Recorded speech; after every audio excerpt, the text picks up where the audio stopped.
Booker praise 2025 విజేతగా Canadian, Hungarian, British రచయిత David సలై ఎంపికయ్యారు. బుకర్ ప్రైజ్ విజేతగా డేవిడ్ సలై ఆయన రచించిన ఫ్లెష్ నవలకు గాను ఈ అవార్డు దక్కింది. 50,000 పౌండ్ల జ్ఞాపికను లండన్లో జరిగిన కార్యక్రమంలో గతేడాది విజేత సమంతా హార్వీ అందజేశారు. సుదీర్ఘంగా సాగే ఒక వ్యక్తి కథే ఈ ఫ్లెష్ నవల. వీలైనంత తక్కువ పదాలతో రాసిన ఈ ఉత్కంఠభరితమైన ఆకర్షణీయమైన పుస్తకం మనిషి జీవితాన్ని ఆశ్చర్యంగా, హృదయాన్ని కదిలించే చిత్రంగా చూపిస్తుందంటూ న్యాయ నిర్ణేతలు ప్రశంసించారు.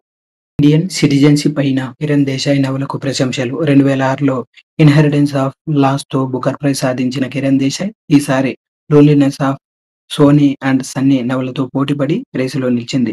అయితే ఈ పుస్తకంలో వర్గం, జాతి, ఆధునిక గుర్తింపు వంటి అంశాలను భారత్, అమెరికా నేపథ్యంలో లోతుగా చూపించిన శక్తివంతమైన రచనగా అభివర్ణించారు న్యాయ నిర్ణేతలు.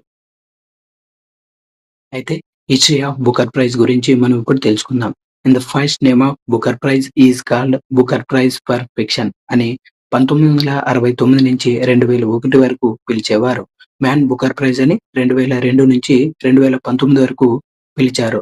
అప్పుడు ఈ స్పాన్సర్షిప్ వచ్చేసి మ్యాన్ గ్రూప్ వాళ్ళు ఇచ్చేవారు. అందుకని మ్యాన్ బుకర్ ప్రైజ్ అని అనేవారు. 2019 నుంచి బుకర్ ప్రైజ్ అంటున్నారు.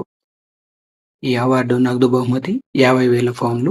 ఎలిజిబిలిటీ వచ్చేసి ఈ అవార్డుకు UK, Ireland, South Africa, latter Zimbabwe వాళ్ళు ఎలిజిబుల్ అవుతారు. అయితే 2014 నుంచి దీన్ని విస్తృతపరిచి ఇంగ్లీష్ నవల ఏదైనా కూడా ఇవ్వచ్చు అనేటువంటి అమెండ్మెంట్ ని చేర్చారు. అయితే ఇది వివాదాస్పదంగా ఉన్నది.